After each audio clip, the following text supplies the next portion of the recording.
Hello students, my name is Yogesh Jain and today we are going to read a very interesting chapter from our book Moments, and the chapter is A Truly Beautiful Mind. The chapter is about a very well known scientist, Albert Einstein. So let's start this chapter.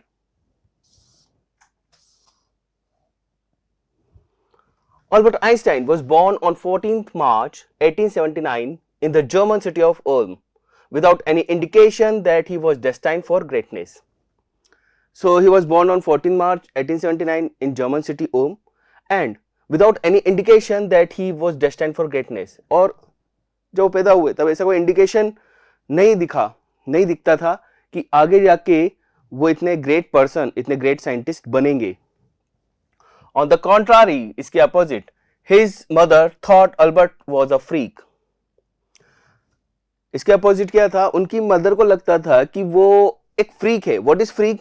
A word used disapprovingly to talk about a person who is unusual and doesn't behave, look or think like others. He was strange. अलग थे वो सबसे, ऐसा लगा था उनकी माँ को. To her, his head seemed much too large. According to mother, उनका जो हेड था वो कुछ ज्यादा ही बड़ा था.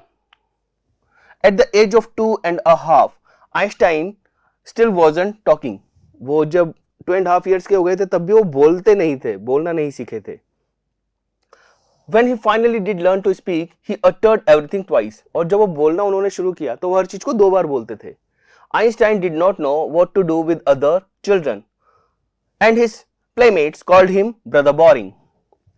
उनको नहीं समझ में आता था कि ये जो बच्चे हैं मेरी एज के, इनके साथ में क्या करूं. उनको एक बैलेंस बनाना नहीं आता था. उनको समझ में नहीं आता था कि इनके साथ कैसे मैं बिहेव करूं, कैसे मैं इनके साथ रहूं, मतलब कैसे इनके साथ खेलूं. तो इसीलिए उनके जो प्लेमेट्स थे, उनके जो कंपेनियन थे, उनके साथी थे, वो उनको ब्रदर बोरिंग बुलाते थे. So the youngster played by himself. तो ये जो छोटा बच्चा था ये खुद ही खेलता रहता था अकेला अपने खुद के साथ. Much of the time. The youngster played with himself much of the time. ज्यादातर टाइम ये बच्चा खुद अपने साथ ही खेलता रहता था. He especially loved mechanical toys. Looking at his newborn sister Maza, he is said to have said, "Fine, but where are her wheels?" उनको मैकेनिकल टॉयज बहुत पसंद थे.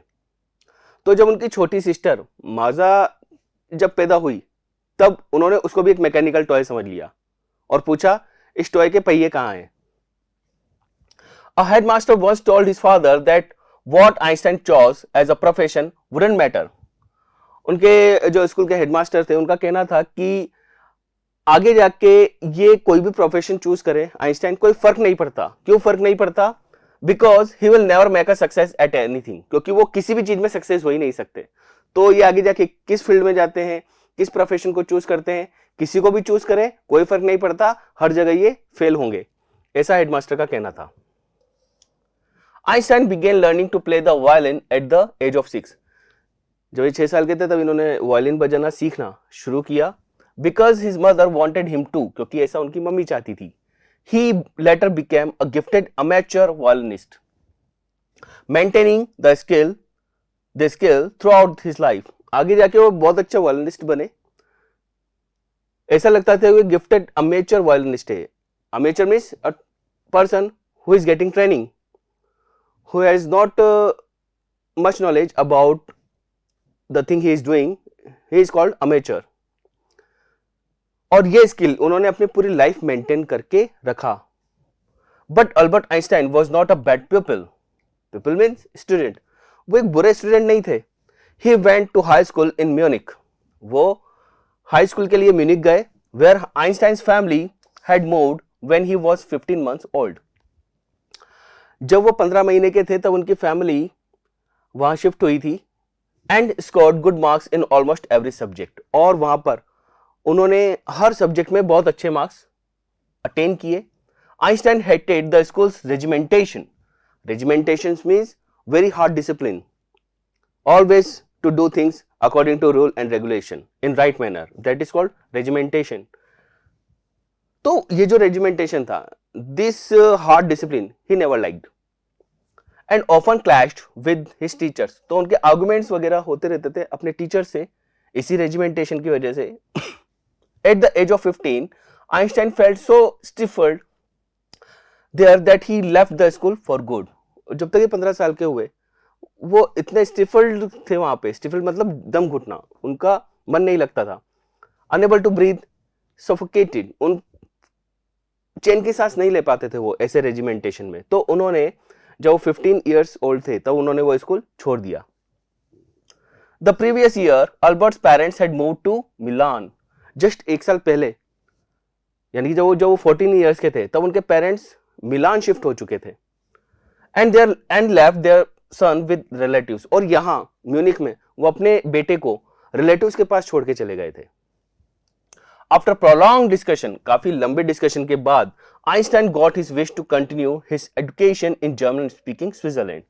काफी लंबा डिस्कशन चला अब इनका अपने पेरेंट्स के साथ, और फिर ये फिक्स हुआ कि वो अपनी आगे की स्टडीज अब स्विट्जरलैंड में करेंगे जहां पर जर्मन बोली जाती है। In a city which was more liberal than Munich. Switzerland ऐसी सिटी थी जो लिबरल थी म्यूनिक से। जैसे रूल रेगुलेशन म्यूनिक में थे, जैसा रेजिमेंटेशन म्यूनिक में था, ऐसा स्विट्जरलैंड में नहीं था। Einstein was highly gifted in mathematics and interested in physics. उनको बहुत ज्यादा इंटरेस्ट था मैथमेटिक्स में और फिजिक्स में। एंड आफ्टर फिनिशिंग स्कूल, और स्कूल खत्म करने के बाद, he decided to study at a university in Zurich. School पूरा होने के बाद उन्होंने अपनी कॉलेज स्टडीज को जारी रखने के लिए ज्यूरिक को चुना और वो यूनिवर्सिटी ऑफ ज्यूरिक चले गए। But science wasn't the only thing that appeal to the dashing young man with the walrus moustache. लेकिन ये जो हमारा नौजवान यंग पर्सन आइंस्टाइन था, ऐसा नहीं था कि इनको केवल साइंस में इंटरेस्ट था, बल्कि और भी कुछ था जिसकी तरफ ये इंटरेस्टेड थे।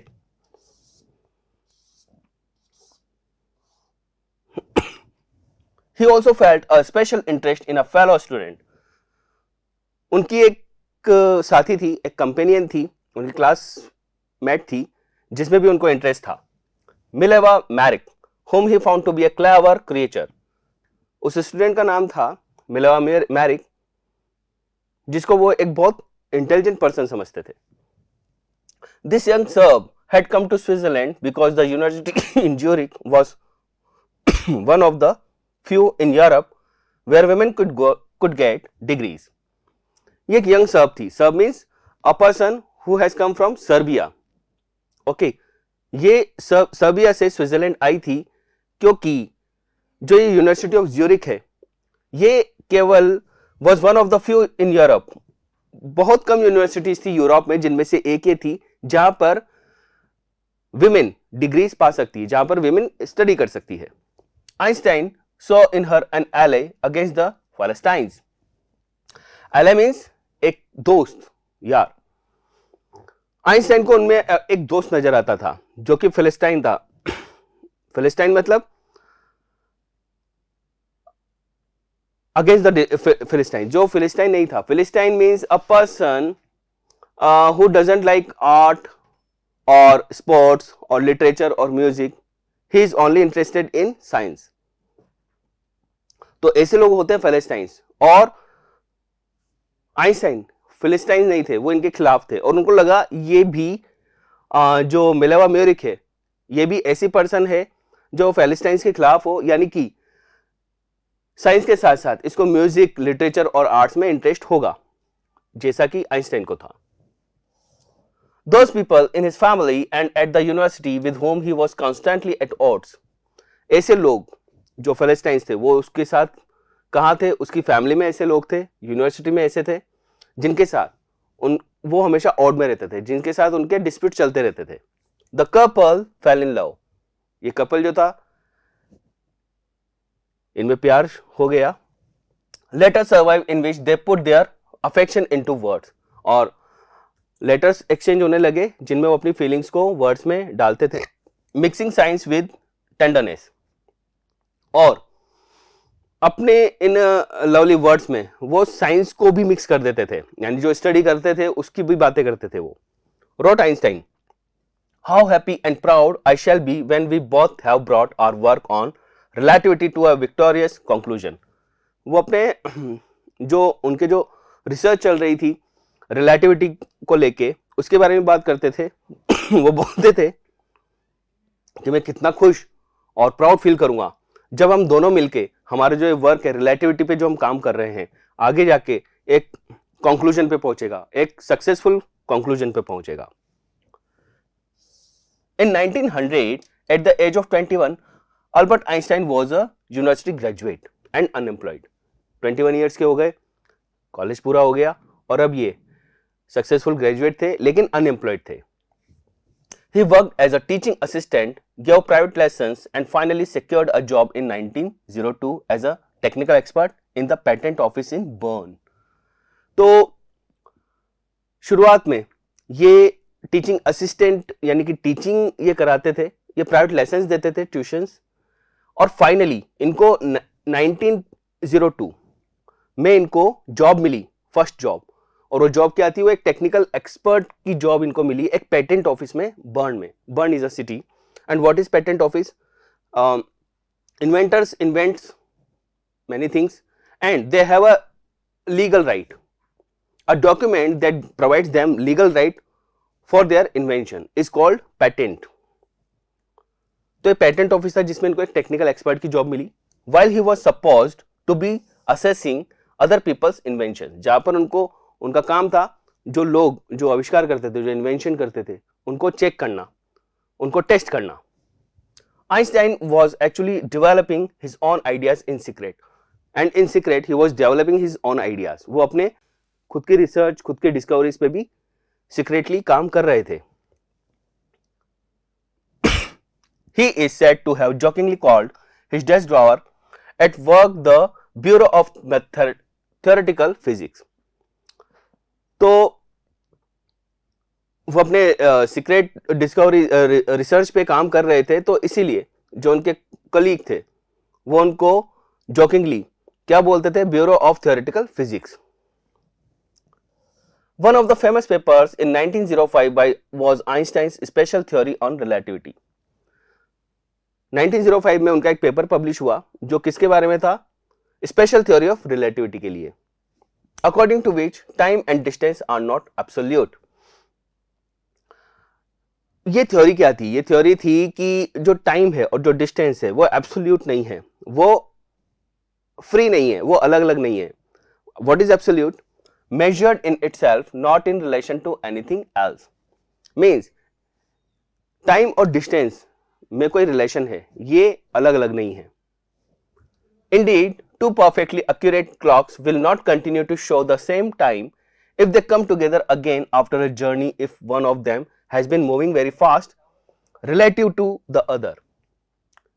इसका मतलब ये है कि अपनी इसी थ्योरी को प्रूव करने के लिए कि टाइम और डिस्टेंस में कोई रिलेशन होता है, टाइम अलग और डिस्टेंस अलग, ऐसा नहीं होता। इसके लिए उन्होंने कहा कि अगर हम दो क्लॉक्स लें जो सेम टाइम दिखा रही है, अगर हम उन दोनों को ट्रैवलिंग पे भेज दें लेकिन उनकी जो स्पीड है वो अलग अलग है, one of them is moving very fast, जो क्लॉक है वो बहुत स्पीड से अपनी ट्रैवलिंग कर रही है और एक कम स्पीड से अपनी ट्रैवलिंग कर रही है, तो जब उन घड़ियों को साथ में लिया जाएगा बाद में ट्रैवलिंग पूरी होने के बाद, तो दोनों घड़ियां, दोनों क्लॉक्स अलग अलग टाइम दिखा रही होगी। Very amazing. So, in this manner, he proved his theory. From this followed the world's most famous formula which describes the relation between mass and energy. इसी से ये जो बहुत फेमस फॉर्मूला है इक्वल टू mc², ये आया इसी theory की वजह से और ये वर्ल्ड फेमस फॉर्मूला है। I think you have already read about it in physics. In this mathematical equation, E stands for energy, M for mass, and C for speed of light in a vacuum about 3 lakh kilometers per second. और इसी को लेके Albert Einstein ने एक बहुत ही funny तरीके से इस चीज को समझाया। कैसे? When you sit with a nice girl for 2 hours, it seems like 2 minutes. अगर आप एक सुंदर लड़की के साथ 2 घंटे तक बैठे रहे हैं कहीं पे, तो 2 घंटे बाद आपको लगेगा कि जैसे बस 2 मिनट ही तो हुए हैं अभी. When you sit on a hot stove for 2 minutes, it seems like 2 hours. लेकिन एक जलते हुए स्टोव पे अगर आप बैठते हो अपना हाथ रखते हो या आप बैठते हो तो 2 मिनट भी आपको 2 घंटे जैसे लगेंगे. That's relativity. यही रिलेटिविटी है.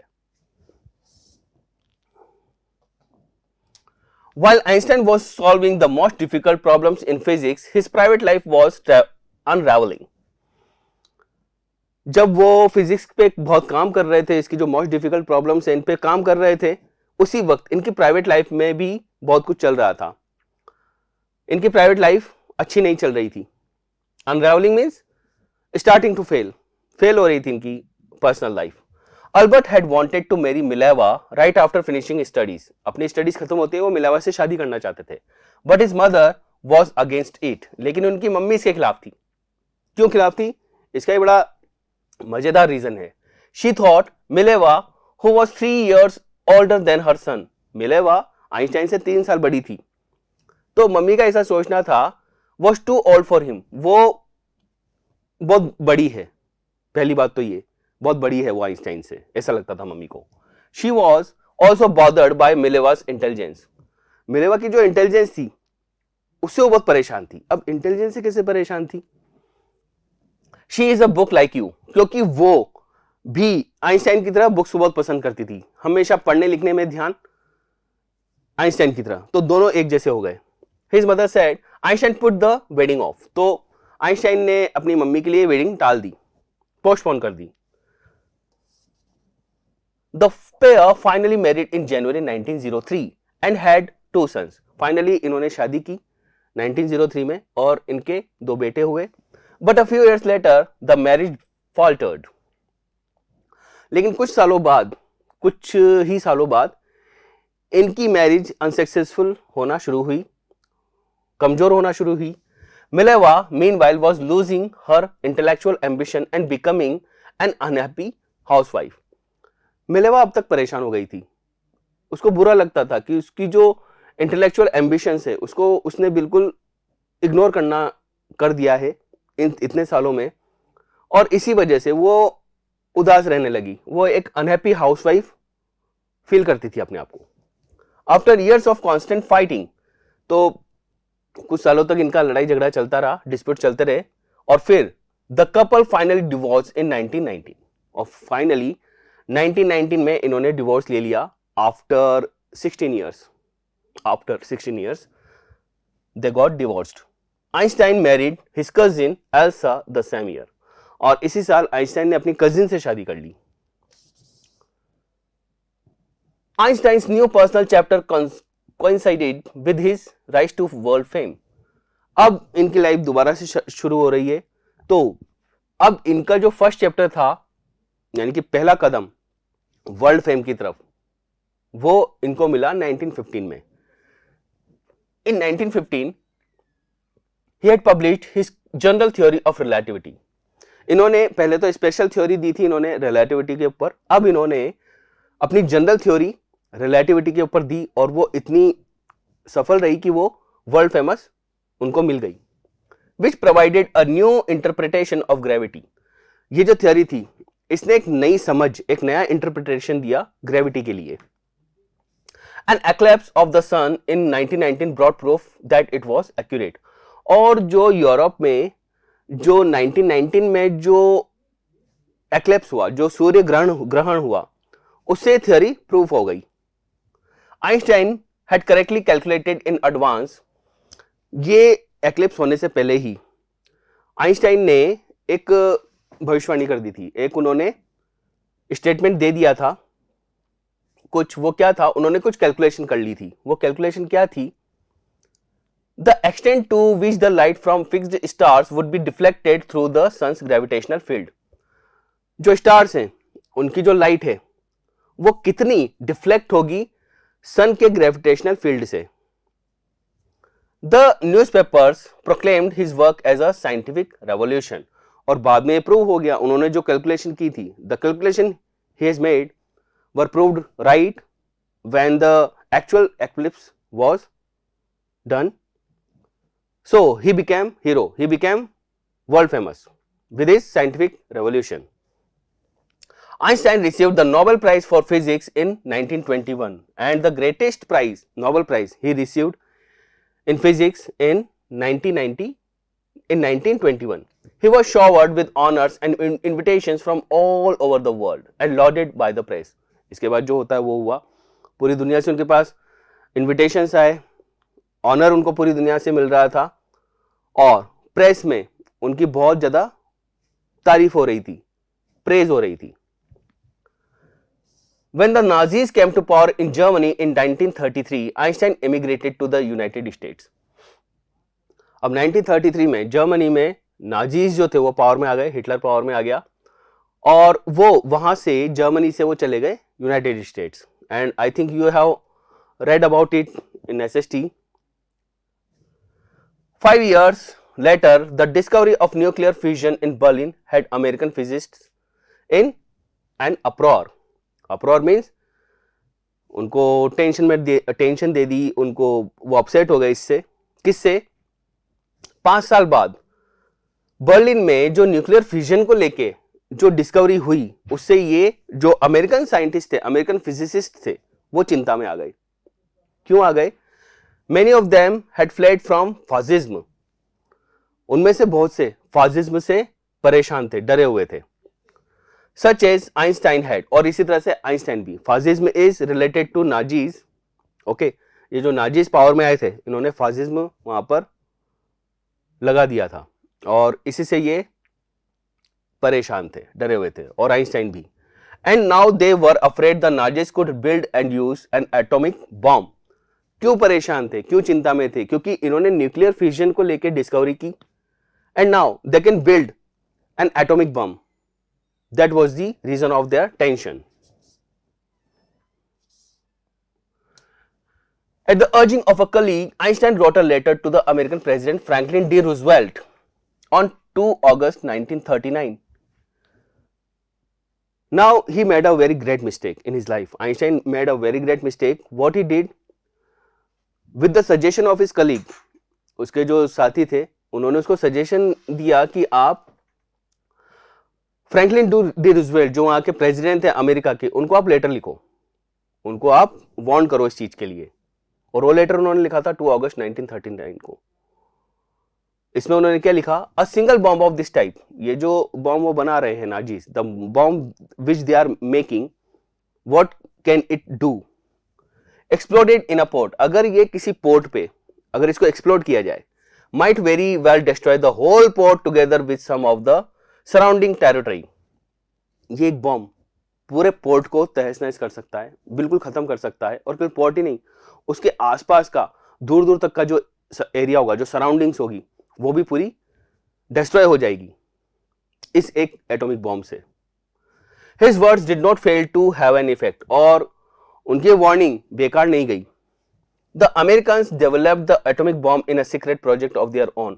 अमेरिकन्स ने फटाफट से, बहुत तेजी से अपना खुद का एटॉमिक बॉम्ब बनाने पे काम चालू कर दिया. इस प्रोजेक्ट पे उन्होंने काम चालू कर दिया. And dropped it on the Japanese cities of Hiroshima and Nagasaki in August 1945. और फाइनली उन्होंने ये बम डाल भी दिया 2 जापानीज सिटीज पे, हिरोशिमा और नागासाकी, इन अगस्त 1945. 1945 अगस्त में उन्होंने बम गिरा दिए, एटॉमिक बम गिरा दिए हिरोशिमा और नागासाकी, ये 2 सिटीज हैं उन पर. And we also know about this devastation. Einstein was deeply shaken by the extent of the destruction. पूरी तरह से कांप गए, हिल गए, बहुत सदमा लगा आइंस्टाइन को इस डिस्ट्रक्शन से, जो उन्हें बाद में देखा कि कितनी बड़ी तबाही हो गई है उनके एक लेटर की वजह से. This time he wrote a public missive to the United Nations. Now he wrote a public missive. What is public missive? A letter, especially long and official, a very long and official letter he wrote to United Nations, but इसका कोई फर्क नहीं पड़ा. In it he proposed the formation of a world government. इसमें उन्होंने, now he was working for peace. He was greatly shaken by the devastation, by the destruction in Hiroshima and Nagasaki, and now he was thinking about peace only.